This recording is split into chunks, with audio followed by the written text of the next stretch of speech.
Dahulu, ini adalah laut yang sangat besar, membentang luas, cukup besar sehingga kapal-kapal berlayar di atasnya. Pesisirnya pula penuh ikan dan manusia. Hari ini, yang tinggal hanyalah peta. Peta itu menunjukkan kawasan kosong dan padang garam berdebu. Airnya tidak surut dengan sendirinya. Sebaliknya, ia diambil oleh manusia. Untuk ladang, untuk hasil tanaman. Juga untuk rancangan besar. Namun, laut itu bukan abadi. Tanpa bekalan baharu, ia mula surut. Ia menjadi semakin cetek. Semua hidupan juga mula mati bersamanya.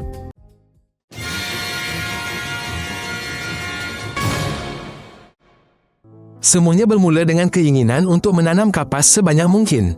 Untuk ini, berjuta liter air sungai yang membekalkan air laut disalurkan ke tanah. Saluran air rosak, separuh air hanya meresap ke dalam pasir. Laut tidak sempat pulih dan ia semakin mengecil setiap tahun. Mereka gembira dengan hasil tuaian namun lupa melihat apa yang terjadi di sebalik cakrawala. Dua sungai besar menyuburkan laut ini. Namun, airnya disalurkan ke ladang, kilang dan terusan. Apabila air tiba di laut, ia hampir tiada lagi. Aliran deras kini cuma tinggal anak sungai nipis. Laut cuba bertahan namun semakin lemah. Tanpa sungai ini, ia tidak mungkin hidup. Kini, keadaan terbalik. Sungai-sungai tidak lagi mengalir masuk. Apabila satelit melihat laut dari angkasa, para saintis terkejut. Setiap 10 tahun, kawasan laut di peta semakin mengecil dan gelap. Teluk lenyap dahulu, kemudian bahagian laut yang besar. Di tempatnya kini ada retakan, debu dan kapal berkarat di pasir. Dari angkasa jelas kelihatan ini bukan masalah sementara. Ini adalah kemusnahan sebenar. Apabila laut surut, padang pasir baharu terbentuk di tempatnya. Ia dinamakan Aralkum. Pasirnya tidak biasa. Ia bercampur garam, kimia dan debu. Angin mengangkat campuran ini dan membawanya ratusan kilometer. Orang ramai sukar bernafas. Tumbuh-tumbuhan pula mati. Untuk menghentikan debu, mereka mula menanam pokok renek. Tetapi ini proses yang panjang. Padang pasir pula semakin cepat membesar. Penduduk tempatan ingat air surut semakin jauh. Mula-mula ikan lenyap, kemudian kilang tutup dan anak-anak sakit. Debu berlega di udara seperti asap. Batuk, mata pedih, kulit kering jadi perkara biasa. Air perlu diangkut dari jauh. Bandar tepi pantai mula kosong. Laut itu pernah menjadi rumah bagi beraneka ragam burung, ikan dan haiwan lain. Namun, ketika air surut dan menjadi amat masin, hidupan itu mula lenyap secara beransur-ansur. Ikan tidak dapat membiak, burung-burung pula kekurangan sumber makanan. Katak dan serangga juga mati. Malah, segala yang dahulunya begitu hidup kini menjadi sunyi dan tidak bernyawa. Hanya di beberapa tempat tertentu di mana air sedikit kembali, alam mula menunjukkan tanda kehidupan. Namun, ia hanyalah pengecualian, bukan keadaan biasa atau peraturan umum. Dulu, laut membantu melembutkan cuaca. Musim panas tidak terlalu panas, musim sejuk tidak terlalu dingin. Namun, dengan kehilangannya, segalanya berubah. Kini, musim panas mencekik dengan bahang, musim sejuk pula beku melampau. Debu memanaskan udara lebih teruk lagi. Tanaman menderita. Manusia semakin suka hidup dalam keadaan begini. Malah tanah pun mula retak dengan lebih cepat. Sungai-sungai yang memberi makan laut bermula di pegunungan. Di sana salji dan ais mencair. Namun, jumlahnya berkurangan setiap tahun. Salji cair lebih awal, air tidak cukup pada masa yang diperlukan. Ini bermakna, walaupun kita ingin menyelamatkan laut, air yang ada memang kurang dari dulu. Maka, penting untuk tidak hanya mengambil kurang, tetapi menggunakan air dengan bijak. Setiap negara yang dilalui sungai mahukan air untuk dirinya sendiri. Sesetengah bina empangan ambil air musim sejuk. Yang lain pula perlukannya musim panas. Ini menimbulkan pertikaian dan konflik. Kadang-kadang jiran tidak dapat bersetuju. Maka laut terima lebih sedikit. Padahal jika berkongsi secara adil dan bijak, sisa air boleh disimpan untuk semua. Dulu, di sini ada kampung nelayan, kilang dan kehidupan. Orang membaiki jaring, menjual hasil tangkapan dan membesarkan anak. Tetapi kemudian ikan tiada lagi. Kilang tutup, kapal berkarat di pasir. Nelayan pergi dan bersama mereka, satu budaya lenyap. Hanya tinggal bot-bot di dasar bekas laut, seperti monumen.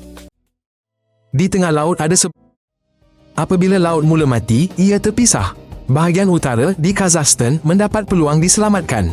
Mereka bina empangan di sana. Air berjaya ditahan, tidak lagi surut. Bahagian selatan di Uzbekistan terus surut. Kini dua pemandangan berbeza. Di utara ada air dan sedikit ikan.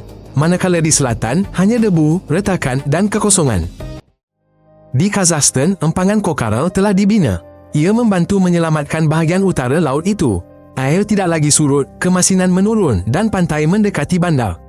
Ini membuktikan jika semuanya dilakukan dengan betul, hasilnya akan ada. Bukan dalam 100 tahun, tetapi dalam beberapa musim sahaja. Orang ramai melihat laut masih boleh berjuang. Apabila air kurang masin, ikan kembali. Mula-mula sedikit, kemudian makin banyak. Orang mula menangkap, membersih, menjual semula. Kumpulan kecil pencari nafkah mula beroperasi. Ini bukan kembali ke masa lalu. Namun, ia tanda beri alam peluang, ia akan bertindak balas. Yang penting jangan ganggu, dan janganlah eksploitasi hingga titisan terakhir. Di Uzbekistan juga mula mengubah pendekatan. Mereka menambah baik saluran dan memasang pengairan titisan. Mereka juga cuba menanam tanaman lain yang kurang guna air. Tetapi prosesnya berjalan perlahan. Sukar mengubah kebiasaan. Sistemnya terlalu besar. Setiap meter paip baharu atau pokok kecil ganti kapas adalah peluang. Peluang agar air sampai ke laut tidak hilang di pasir. Apabila air surut, segala punca kerja turut hilang. Ikan tiada lagi, kilang berhenti. Pengangkutan pula lumpuh. Ramai anak muda berpindah. Bandar mula sunyi sepi. Untuk menyelamatkan wilayah itu, mereka kembangkan sektor lain. Contohnya rumah hijau, penternakan dan pembinaan. Namun, proses pemulihan ini tidak pantas. Tanpa air, jalan raya dan asas rumah pun tidak kukuh. Semua usaha memerlukan masa dan pelaburan besar. Tentunya, banyak pihak telah memberi perhatian. Wartawan menulis, saintis mengkaji dan organisasi antarabangsa turut datang. Memang benar, bantuan telah disalurkan. Ini termasuk bekalan air minuman, perubatan serta penanaman. Namun, semua usaha itu berjalan sangat perlahan. Dana kewangan tersedia namun sering tidak sampai kepada penerima. Ia juga dibelanjakan untuk tujuan tidak tepat. Tanpa kerja jujur di lapangan serta keputusan tegas dari pihak atasan, projek besar hanya memberi kesan sementara. Hari ini, pelancong datang ke sini. Mereka melihat kapal di pasir, bersuah foto dan meletakkan tanda pagar. Ini memberi sedikit wang kepada penduduk tempatan namun tidak menyelesaikan masalah. Kerana kerja sebenar tiada dalam gambar. Ia adalah mengenai hos titisan, telaga baharu dan memastikan anak-anak minum air bersih, bukan menghidu debu. Tidak mungkin mengembalikan laut seperti dahulu. Terlalu banyak yang telah berubah. Tetapi apa yang tinggal masih boleh dipelihara dan diperbaiki. Tanam pokok di dasar, baiki terusan, kira setiap liter air, berkongsi antara negara. Ini bukan impian, tetapi tugas. Jika dilaksanakan, pasti ada hasilnya. Jika dilupakan lagi, semuanya akan sia-sia. Laut ini adalah peringatan. Air tidaklah tak terbatas. Jika diambil tanpa henti, air akan lenyap. Bersamanya hilanglah kehidupan, pekerjaan, kesihatan. Perkara serupa berlaku di tasik lain di dunia. Penting agar kita tidak mengulangi kesilapan. Aral tidak dapat diselamatkan sepenuhnya. Namun kisahnya mampu menyelamatkan tempat lain.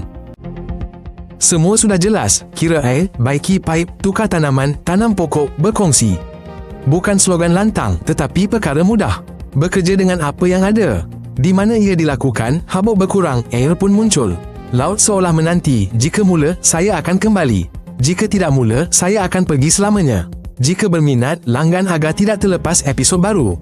Kami sentiasa ringkas dan tepat.